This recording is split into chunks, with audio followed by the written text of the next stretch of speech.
Hey there, welcome to Geeky Greenhouse. In this video, I'll share 5 important things you should do for your garden in the fall. When fall rolls around, I know a lot of gardeners become burnt out. You've done all the hard work in the spring, you've nurtured your plants through to a bountiful harvest, hopefully, but it's very easy at this point in time to start to neglect the garden itself until the following year. But fall is a very important time to take good care of your garden and prepare it for the harsh months of winter and take a proactive approach to improve next year's results. Now, I know many people, maybe yourself included, live in a place where you can grow crops pretty much all year round, but many of us, ourselves included here in New England, enjoy a little bit of a rest period where the garden goes to sleep for a few months. But wherever you live, whatever your climate, most of the topics in this video will still be good practice for a healthy garden. So let's get right into the things you can do in fall, starting with a compost pile.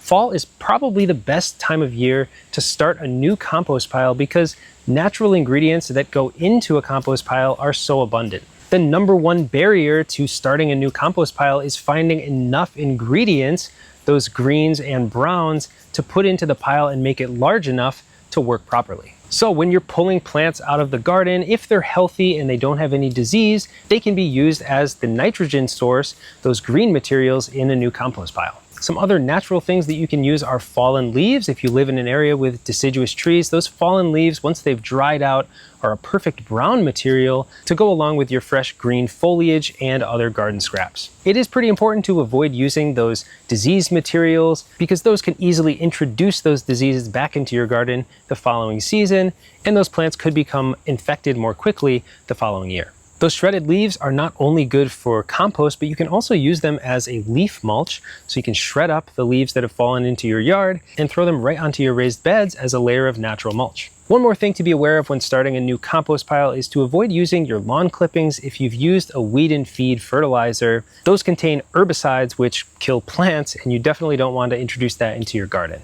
The next thing we like to do in our garden in the fall is actually add compost to our garden beds. Late summer, early fall, that's a great time to get a new layer of compost into your garden. This stuff needs time to break down. It's organic material, but it's not going to immediately release its nutrients for your plants to use. So you can actually do this while there are still plants growing in your garden.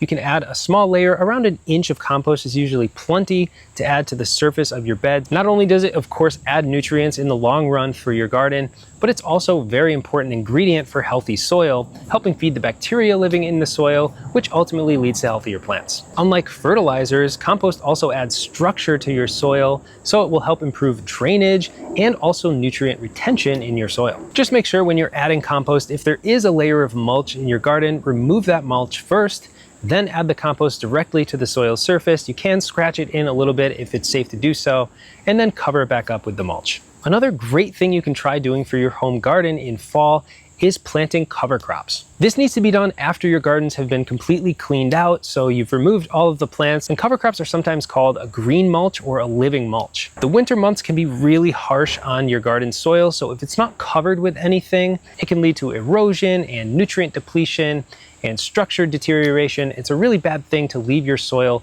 unprotected through the winter months. And before I share exactly how to plant cover crops, we do have a great article on geekygreenhouse.com all about the best cover crops to use in different climates and the best seed mixes for you to plant. So if you're interested, check it out in the description below. The benefits of cover cropping are plentiful, from nitrogen fixing, weed management, erosion control, soil moisture retention, and adding organic matter back into the soil. The best type of cover crop to use is usually a blend of different types of plants so that you get the benefits of all of them. Now, some broad examples of cover crops include legumes, which are nitrogen fixers, so think clovers and field peas and beans. And other popular cover crops include grasses like oats and wheat, which help suppress weeds, prevent erosion, and improve soil structure. So in the early fall, weed your garden completely and remove any mulches that may be there. Then broad spread the seeds across the surface of the soil, water them in, and keep the soil moist until the seeds begin to sprout. The cover crops will grow through the fall. Some of them will die over the winter, which is a good thing.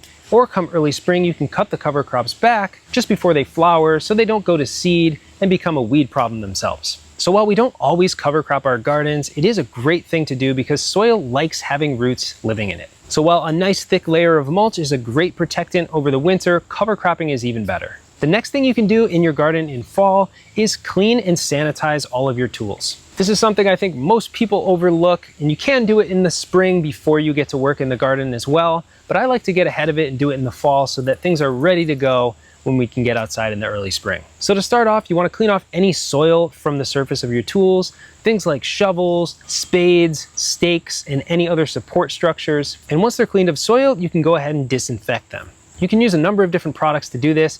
You can use Lysol all-purpose cleaner, a 10% bleach solution, which I don't recommend for anything that needs to remain sharp because it can corrode metals, or what I prefer to use, isopropyl alcohol. Just rub the surface of everything down. This will help remove any pathogens that are living on the surface of your tools, preventing the spread of disease.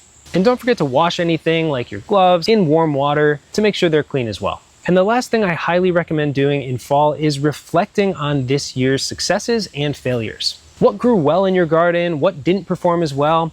And more importantly, what did you actually use coming out of your garden? What crops do you actually enjoy? I can't count the number of times I've planted something new thinking it's going to be great to have this, and then when it came time to actually harvest, I couldn't think of a great use for them. So try to think of things like crop varieties, growing locations, plant spacing, fertilizers used, and potting soil types, to name a few. So much happens during the course of one gardening season. It's so important to learn from your own mistakes. Take note when something important happens, like you decide you don't like a certain thing. Make sure you don't grow that again in the future. I hope this video helps you out in your garden this fall, and thanks for watching Geeky Greenhouse. It's so important to learn from you. So much